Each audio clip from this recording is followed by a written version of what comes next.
बिस्मिल्लाहिर्रहमानिर्रहीम। कैसे हैं भाई आप लोग? रटना नहीं है, समझना है। Syntax book board first year chemistry chapter number 12 electrochemistry का पार्ट 3 हम करने जा रहे हैं। Ion electron method, ion electron method. Copy pen से ले लीजिए और मेरे साथ सॉल्व कीजिए। देखें इसके रूल। आयन इलेक्ट्रॉन मेथड मुझे पता है आप लोगों के सर पे जो है ना वो बचता रहता है, ये बड़ा मुश्किल है, ये है, वो है। कोई मुश्किल नहीं है यार। देखो बात ये है कि मैं इसके रूल बताने लग जाऊँ आपको, ये रूल है, ये रूल है, ये रूल है, ये बेकार की बात है।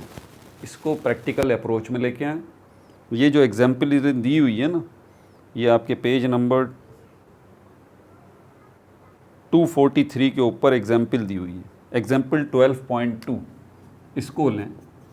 एग्जाम्पल 12.2 ये जो एग्जाम्पल है ना, इससे सीखें। आप रूल्स जो हैं वो ख़ुद ही बना लें अपनी मर्ज़ी के।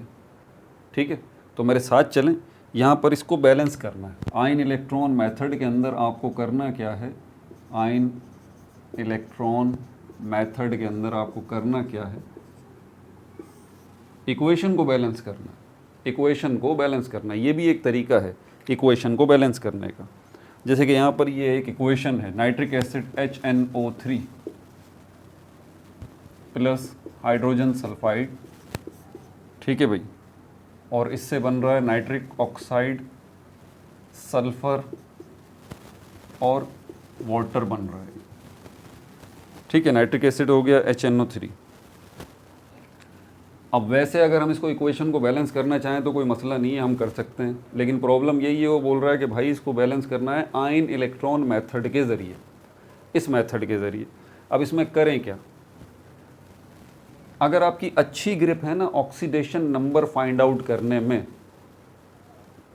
तब तो आयन इलेक्ट्रॉन मेथड को आप चुटकियों में उड़ा देंगे। और अगर आपकी ऑक्सीडेशन नंबर फाइंड आउट करने में अच्छी ग्रिप नहीं है तो उसको अच्छी ग्रिप कर लें आप। मैंने पिछली वीडियोस में ऑक्सीडेशन नंबर कैसे निकालते हैं, कैसे कैलकुलेट करते हैं, ये सब मैंने करवाया है। जम के प्रैक्टिस करें उसकी, तब जाके आपका जहन खुलेगा, तब आपको समझ में आएगा। ये एक चीज़ है। अगर आपकी इस पर ग्रिप नहीं है तो really sorry, ion electron method आपके सर पे से गुजर जाएगा। ठीक है, बहरहाल मैं कोशिश करूँगा। पहला स्टेप जो मैं समझता हूँ कि इस इक्वेशन को बैलेंस करना है, तो सबसे पहले आप चीज़ें देख लें कौन सी चीज़ें अनबैलेंस हैं दोनों साइडों में। ये तो आता है ना, यहाँ हाइड्रोजन है, फिर नाइट्रोजन है, फिर ऑक्सीजन है, फिर सल्फ़र है। इस साइड पे हाइड्रोजन कितने हैं? 1 है। नाइट्रोजन इस साइड पे कितने हैं? 1 है। ऑक्सीजन 3, ये रहे 3 है। और सल्फ़र कितना है? 1 है। हाइड्रोजन 3 है। हाइड्रोजन 3 है। अच्छा, इन्हीं को यहाँ ले आए। ऑब्वियस सी बात है, जो यहाँ है वही यहाँ पर है। हाइड्रोजन, नाइट्रोजन, ऑक्सीजन और सल्फ़र। ठीक है भाई, यहाँ हाइड्रोजन कितने हैं? यहाँ पर 2 हैं। नाइट्रोजन कितने हैं? 1 ही है। ऑक्सीजन कितने हैं? 1 और 2 ऑक्सीजन है। सल्फ़र कितने हैं? 1 है। मतलब यहाँ पर जो आपको प्रॉब्लम डिस्टर्बेंस है ना, वो इस जगह पर, ये इस जगह पर, और दूसरी किस जगह पर? ये इस जगह पर। सिर्फ ऑक्सीजन और हाइड्रोजन जो है वो अनबैलेंस नहीं है, इन्हीं को आपने बैलेंस करना है। अच्छा, सबसे इससे बड़ी बात जो है वो ये कि एसिडिक मीडियम, ये जो हो रहा है वो एसिडिक मीडियम में हो रहा है। आयन इलेक्ट्रॉन मेथड जो है ना, इसको कोई मीडियम चाहिए होता है, ये बात ज़हन नशीन रखिएगा लाजमी। या तो एसिडिक मीडियम होगा या बेसिक मीडियम होगा। एसिडिक मीडियम, बेसिक मीडियम का क्या मतलब है कि ये जो कुछ भी आपको नज़र आ रहा है ना, ये सब कुछ, ये जिस बीकर में आपने डाला है, जिस बीकर में आपने डाला है, उस बीकर के अंदर पानी मौजूद है H2O। ठीक है, दूसरी बात ये कि इसके अंदर एसिड मौजूद है। समझ में आ गई बात? तो पानी के अंदर आपने एसिड डाला हुआ है, अब ये कहलाएगा आपका एसिडिक मीडियम। तो आयन इलेक्ट्रॉन मेथड जो हम करने जा रहे हैं वो एसिडिक मीडियम में करने जा रहे हैं। बेसिक मीडियम में हम इससे अगली एग्जाम्पल में देखेंगे, वो अगली वीडियो में आएगा। तो ये आपका बेसिक मीडियम हो गया। अब ये चीज़ें आप इसमें डाल दें, नाइट्रिक एसिड भी इसके अंदर डाल दें, हाइड्रोजन सल्फाइड भी इसमें डाल दें। और जब ये नाइट्रिक एसिड और हाइड्रोजन सल्फाइड इसमें आ जाएंगे तो ये आयनाइज होंगे और रिएक्ट करेंगे, उसके नतीजे में नाइट्रिक ऑक्साइड, सल्फ़र और वाटर बनेगा इसी बीकर के अंदर। समझ में आ गई भाई बात? तो पहले आपको अपना टारगेट पता लग गया, इसके अंदर हाइड्रोजन और ऑक्सीजन ये डिस्टर्बिंग है, ये बराबर नहीं है। ठीक है, अब हमें करना क्या है?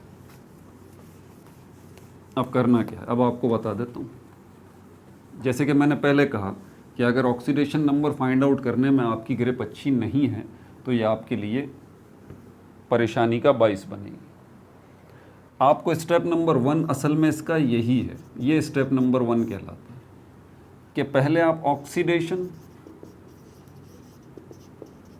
और रिडक्शन इसको ज़रा फाइंड आउट कर लें कि ये क्या है और किस जगह पर हो रहा है।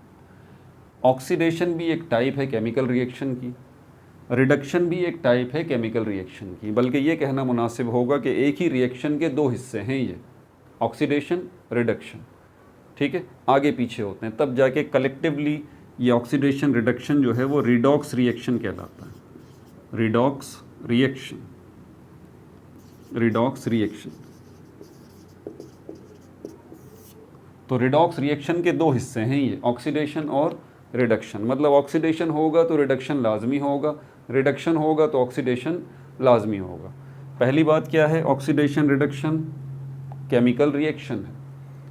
अब हमें ये देखना है कि यहाँ पर किस जगह पर ऑक्सीडेशन हो रहा है, किस जगह पर रिडक्शन हो रहा है। कैसे फाइंड आउट करेंगे कहाँ ऑक्सीडेशन हो रहा है, कहाँ रिडक्शन हो रहा है?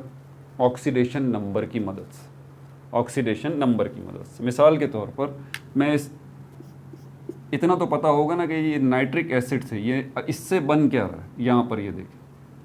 अब मैं आपसे कहूँ कि नाइट्रिक एसिड से सल्फ़र बन रहा है तो ये तो बेवकूफ़ी वाली बात है, क्योंकि नाइट्रिक एसिड में कहीं भी सल्फ़र नहीं है। ठीक है, नाइट्रिक एसिड से इसका कनेक्शन बन रहा है, पहले ये कनेक्शन बना लें। ठीक है, नाइट्रिक एसिड का नाइट्रिक ऑक्साइड के साथ। अब ऑक्सीडेशन नंबर इसका ज़रा फाइंड आउट करते हैं। हाइड्रोजन को छोड़ दीजिए, आप ऑक्सीजन को भी छोड़ दीजिए, आप सिर्फ नाइट्रोजन को ले लें। ठीक है, HNO3, इसका अगर मैं ऑक्सीडेशन नंबर फाइंड आउट करना चाहता हूँ तो हाइड्रोजन का आपको पता है +1 होता है, नाइट्रोजन का फाइंड आउट करना है। ऑक्सीजन का क्या है, 3 ऑक्सीजन है तो 3 आ गया, मल्टीप्लाई बाय -2 = 0। तो ये क्या हो गया, -6 = 0।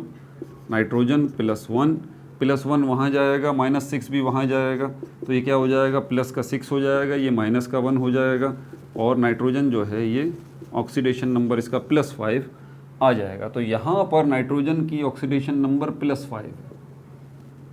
मैंने कहा था कि हाइड्रोजन और ऑक्सीजन को आप छोड़ दीजिए, इसके ऑक्सीडेशन नंबर आप नाइट्रोजन को लें, क्योंकि इन दोनों के खुद ही पता लग जाएंगे। आप देखें, पता लग गया ना, हाइड्रोजन का 1 है, ऑक्सीजन का -6 है, आपके सामने ही। अच्छा, अब यहाँ पर देखते हैं, यहाँ पर क्या पोजीशन है। नाइट्रोजन को ले लीजिए, यहाँ पर आपको नाइट्रोजन चाहिए प्लस ऑक्सीजन जो है, इसका ऑक्सीडेशन नंबर क्या है, -2 = 0। ये क्या हो जाएगा, N - 2 = 0 और N = +2। क्या चीज़ फाइंड आउट किया आपने, आपको पता लगा कि यहाँ पर नाइट्रोजन का जो ऑक्सीडेशन नंबर है और यहाँ पे जो ऑक्सीडेशन नंबर है वो +2 है।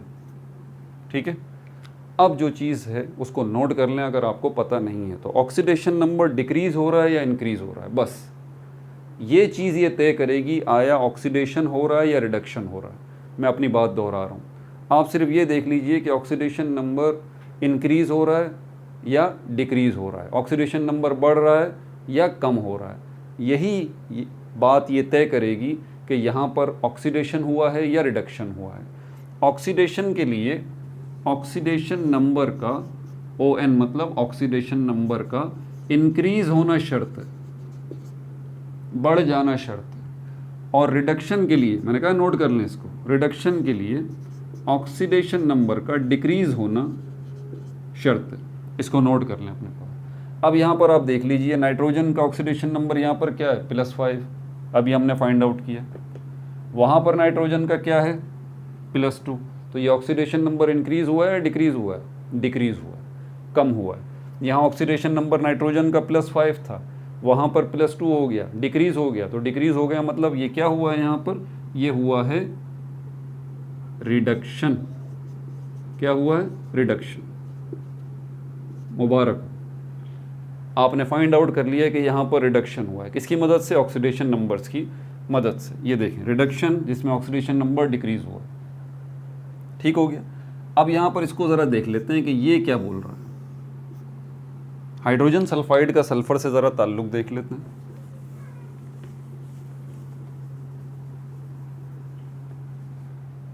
हाइड्रोजन सल्फाइड, सल्फर का अगर हमें फाइंड आउट करना हो इसके अंदर, तो हाइड्रोजन के 2 एटम हैं, एक का ऑक्सीडेशन नंबर +1 है तो दूसरे का भी +1 हो गया, तो ये हो गया +2 plus sulphur is equal to 0।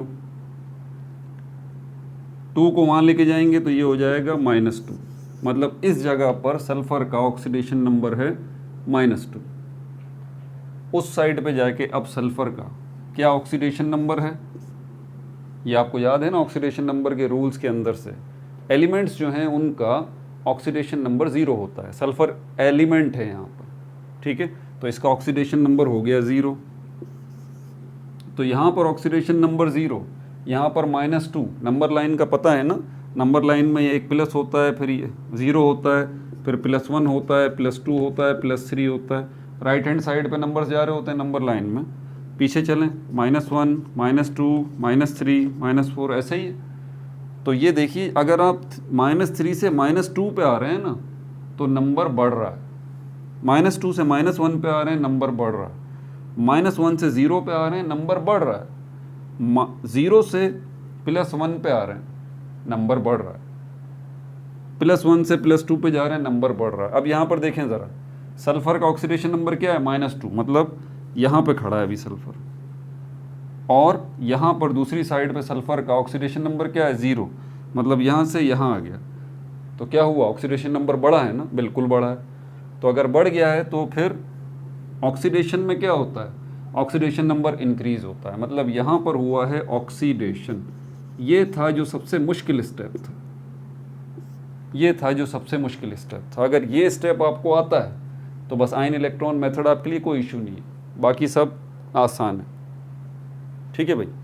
अच्छा अब जगह बनाते हैं, तो हमें अब जब ये पता लग गया कि किधर ऑक्सीडेशन हुआ है किधर रिडक्शन हुआ है, स्टेप नंबर 1 हमारा हो गया। अब स्टेप नंबर 2 में हमें हाफ इक्वेशन चाहिए। स्टेप नंबर 2 जो है वो है हाफ इक्वेशन का, हाफ इक्वेशन। ये हाफ इक्वेशन किसकी बनेगी, एक तो इनकी बनेगी रिडक्शन वालों की, HNO3 इससे क्या है, और उसके बाद H2S इससे क्या बना है सल्फर। अब आपको ये बात पता है कि कहाँ पर ऑक्सीडेशन हुआ है कहाँ रिडक्शन हुआ है। नाइट्रिक एसिड को देख लीजिए, रिडक्शन हुआ है, इसके आगे ब्रैकेट में लिख दीजिए रिडक्शन, रिडक्शन, और यहाँ पर क्या हुआ है ऑक्सीडेशन, ऑक्सीडेशन। एसिडिक मीडियम के अंदर वाटर और ये ऑक्सीजन और ये हाइड्रोजन इनका कोई मतलब नहीं होता, ठीक है, इनका ऑक्सीडेशन नंबर हम फाइंड आउट करते भी नहीं है, इसकी ज़रूरत भी नहीं पड़ती, ठीक है। और अहम बात यह है कि आप ऑक्सीडेशन नंबर जब फाइंड आउट करेंगे ना आपकी प्रैक्टिस हो जाएगी, जैसे मेरी हो चुकी है आपकी भी हो जाएगी, तो कोई मसला नहीं होगा, ठीक है भाई। तो ये आपको हाफ इक्वेशन भी आपके पास आ गई। अब इन हाफ इक्वेशंस के ऊपर अगला काम होना है। क्या काम होना है इन हाफ इक्वेशंस के अंदर सब। अब यहाँ पर आप देखें कौन सी चीज़ बैलेंस है कौन सी चीज़ अनबैलेंस है। हाफ इक्वेशन में यहाँ दोनों एक साथ लिख देता हूँ,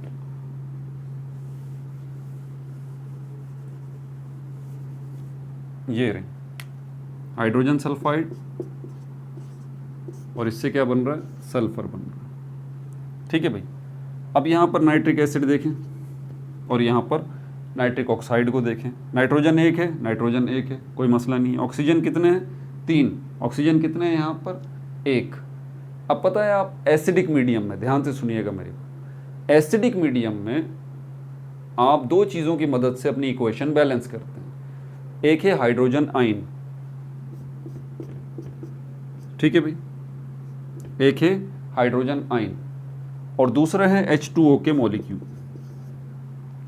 बेसिक मीडियम के अंदर हम H2O के मॉलिक्यूल और हाइड्रोक्साइड आयन से अपनी इक्वेशन बैलेंस करते हैं। तो अब यहाँ पर क्या करेंगे, क्योंकि नाइट्रोजन यहाँ 3 है और नाइट्रोजन यहाँ 1 है, प्लस H2O। ऑक्सीजन कितने 3, ऑक्सीजन अब कितने हो गए, एक ऑक्सीजन ये रहा एक ऑक्सीजन ये रहा 2, अभी भी मसला हल नहीं हुआ, तो इसके साथ आप 2 लगा दें, इसके साथ आप 2 लगा दें, मैंने लगा दिया। अब देखें ये 2 इस ऑक्सीजन के साथ भी, ये 2 ऑक्सीजन ये रहे, 1 ऑक्सीजन ये रहा, 3 ऑक्सीजन ये रहे, ऑक्सीजन का मसला हल। नाइट्रोजन ऑलरेडी बराबर है, एक ही है, ठीक है। हाइड्रोजन यहाँ पर कितने हैं, 1, यहाँ पर हाइड्रोजन कितने हैं, 2 2 ज़ा 4। अब हाइड्रोजन का मसला किससे हल होगा, हाइड्रोजन आयन से। कितने कम हैं यहाँ पर, 3 कम है, तो 3 हाइड्रोजन आयन आप लगा लीजिए। 3 hydrogen ion, 1 hydrogen, 4 hydrogen, 4 hydrogen, nitrogen 1, nitrogen 1, oxygen 3, oxygen 3। ये आपकी हाफ इक्वेशन बैलेंस हो गई। अब यहाँ पर आ जाएं हाइड्रोजन सल्फाइड की तरफ। इसका क्या करेंगे, हाइड्रोजन यहाँ पर कितने हैं, 2, हाइड्रोजन यहाँ कितने हैं, 1 भी नहीं है, तो इसका मतलब 2 हाइड्रोजन चाहिए। कैसे पूरा करेंगे, इससे पूरा करेंगे, 2 हाइड्रोजन आयन लगा के। अब मामला बराबर हो गया, 1 सल्फर 1 सल्फर, 2 हाइड्रोजन 2 हाइड्रोजन, दोनों हाफ इक्वेशंस आपकी बैलेंस हो चुकी हैं, दोनों बैलेंस हो गए, ठीक है भाई। तो ये स्टेप नंबर 2 आपका हाफ इक्वेशन लिखने का और हाफ इक्वेशन को बैलेंस करने का वो भी हो चुका। देखिए स्टेप खुद ब खुद बन रहे हैं, आपकी मर्जी, आप चाहे जितने चाहे स्टेप बना लें, ठीक है। यहीं से स्टेप नंबर 3 अब शुरू होगा। स्टेप नंबर 3, इसमें क्या आप बैलेंस करेंगे, चार्जेस को बैलेंस करेंगे। अब बैलेंस चार्जेस, अब चार्जेस को भी ज़रा आप बैलेंस कर लें। हो सकता है आपके नोट्स वगैरह में या बुक में इसको कोई और नाम दिया गया हो, तो परेशान होने की ज़रूरत नहीं, आसान बिल्कुल टू द पॉइंट समझाने के लिए चार्जेस बैलेंस कर लें। तो क्या चार्जेस अनबैलेंस हैं यहाँ पे, जी बिल्कुल अनबैलेंस हैं। यहाँ पर जो आपको 3 हाइड्रोजन आयन नज़र आ रहे हैं ना, ये रहे, आप बोलेंगे 1 हाइड्रोजन आयन है, भाई 1 हाइड्रोजन आयन नहीं है, 3 हाइड्रोजन आयन है, तो इसका मतलब ये 3 है। 3 प्लस का मसला हल कर सकता है 3 नेगेटिव, यही होगा ना। 3 प्लस के लिए 3 माइनस चाहिए। अगर ये हाइड्रोजन आयन 3 प्लस है तो -3 के लिए क्या चाहिए, इलेक्ट्रॉन चाहिए भाई, आपको इलेक्ट्रॉन चाहिए। क्या चाहिए आपको, आपको इलेक्ट्रॉन चाहिए। कितने इलेक्ट्रॉन चाहिए, 3 इलेक्ट्रॉन चाहिए। तब आपका मसला हल होगा यहाँ, तब आपके चार्जेस बैलेंस हो जाएंगे। 3 पॉजिटिव चार्ज 3 नेगेटिव चार्ज, मामला बराबर हो गया। अब मैं इसको लिखता हूँ यहाँ पर, इसी इक्वेशन को, हाफ इक्वेशन को यहाँ पर लिखता हूँ। 3 hydrogen ion plus nitric acid. अच्छा एक चीज़ मैं सॉरी मिसप्लेस कर गया, ये हाफ इक्वेशन देखें, बड़ी अहम बात थी, मैं बताना भूल गया, मुझे ये नहीं करना चाहिए था। चलें इसी तरह चलने दें, फिर अब इसको बाद में देख लेंगे, अभी तो इसी तरह चलने दें, ठीक है, जैसा है वैसे ही चलने दें। मैं सोच रहा था बाद में ये मामला हल हो जाएगा, लेकिन चलें। अच्छा 3 हाइड्रोजन आयन और उसके बाद ये हमारे पास नाइट्रिक एसिड, 3 इलेक्ट्रॉन चाहिए, आ गए भाई, मसला हल हो गया, 3 इलेक्ट्रॉन। आगे चलते हैं। अब क्या है यहाँ पर, नाइट्रेट प्लस 2H2, यहाँ ऐसा कोई मसला नहीं है। अच्छा अब यहाँ पर चलते हैं, यहाँ पर हाइड्रोजन सल्फाइड, ठीक है, सल्फर 1 है, मसला नहीं है। 2 हाइड्रोजन आयन के लिए 2 इलेक्ट्रॉन चाहिए, 2 हाइड्रोजन आयन के लिए 2 इलेक्ट्रॉन चाहिए, ये भी आ गया। अब क्या करना है, अब जो अगला टारगेट है,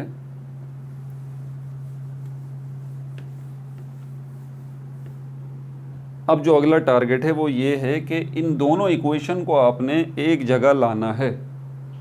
इसकी रिएक्टेंट साइड जो है ये नज़र आ रही है हाइड्रोजन सल्फाइड वाली, और इसकी रिएक्टेंट साइड जो है वो एक जगह पर आके जमा होगी, और प्रोडक्ट साइड जो है इसकी और इसकी प्रोडक्ट साइड जो है वो एक जगह आके जमा होगी। लेकिन ये करने से पहले आपको एक काम करना पड़ेगा, इलेक्ट्रॉन्स की तादाद को बराबर करना पड़ेगा, इलेक्ट्रॉन्स की तादाद को बराबर करना पड़ेगा। यहाँ 2 इलेक्ट्रॉन हैं और यहाँ 3 इलेक्ट्रॉन, दोनों इक्वेशंस में। तो फिर क्या करें, पूरी इक्वेशन को 3 से मल्टीप्लाई कर दें, पूरी इक्वेशन, यहाँ पर पूरी इक्वेशन को 2 से मल्टीप्लाई कर दें, मामला बराबर हो जाएगा। इसका रिजल्ट देखें क्या निकलेगा, 2 3 6 हाइड्रोजन आयन, और उसके बाद प्लस 6 सॉरी उसके बाद प्लस नाइट्रिक एसिड प्लस अच्छा 2 आ जाएगा इसके साथ भी,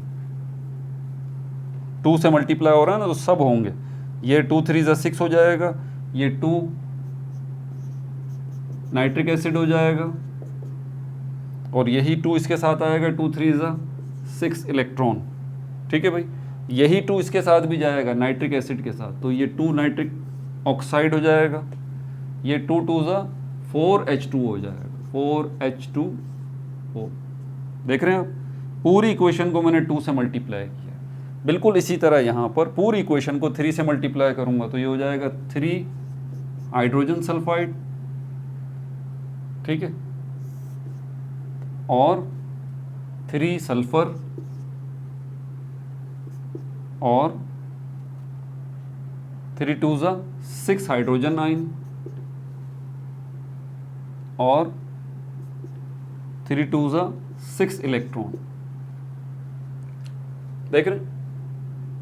अब अगला स्टेप क्या है, अब इलेक्ट्रॉन यहाँ भी 6 होगा, इलेक्ट्रॉन यहाँ भी 6 होगा। अब ज़रा एहतियात से रिएक्टेंट साइड इसकी पहले एक साइड पे कर लें, दोनों की रिएक्टेंट साइड एक जगह इकट्ठी कर लें, दोनों की प्रोडक्ट साइड दूसरी जगह पे इकट्ठी कर लें। थोड़ा लंबा काम होगा ये, जैसे कि यहाँ पर मैं ये रिएक्टेंट उठा रहा हूँ, 6 hydrogen ion plus 2 nitric acid के मॉलिक्यूल प्लस 6 इलेक्ट्रॉन, ठीक है भाई, और यहाँ से क्या है प्लस 3H2S, रिएक्टेंट साइड पूरी आ गई, ठीक है। Arrow 2 nitric acid plus 4H2O के molecule plus 3 sulphur plus 6 hydrogen ion plus 6 electron. अब देखें बड़ी आसान सी मैथमेटिक्स है, सिर्फ यहाँ पर कुछ भी नहीं है, जैसे मैथ्स का एक प्रॉब्लम सॉल्व हो रहा है, ये प्लस का 6 इलेक्ट्रॉन, यहाँ पर आके ये प्लस का 6, यहाँ पर आके क्या हो जाएगा प्लस का 6 इलेक्ट्रॉन, यहाँ पर इसको हम लेके आएंगे माइनस का 6 इलेक्ट्रॉन, ऐसा ही। अच्छा उसके बाद फिर ये हाइड्रोजन को देखें, 6 हाइड्रोजन आयन, यहाँ पर क्या है 6 हाइड्रोजन आयन, तो ये क्या हो जाएगा 6 hydrogen ion minus 6 hydrogen ion, ठीक है भाई। अब क्या बचा है यहाँ पे प्लस 2HNO3 और क्या है प्लस 3 हाइड्रोजन सल्फाइड एरो। अच्छा यहाँ क्या बचा 2 nitric oxide plus 4H2O plus 3 sulphur, बाकी हाइड्रोजन आयन और इलेक्ट्रॉन तो यहाँ आ गए। अब देखें ये कट जाएंगे, 6 hydrogen ion positive negative cut गए, 6 इलेक्ट्रॉन पॉजिटिव नेगेटिव कट गए। अब इस साइड पे क्या बचा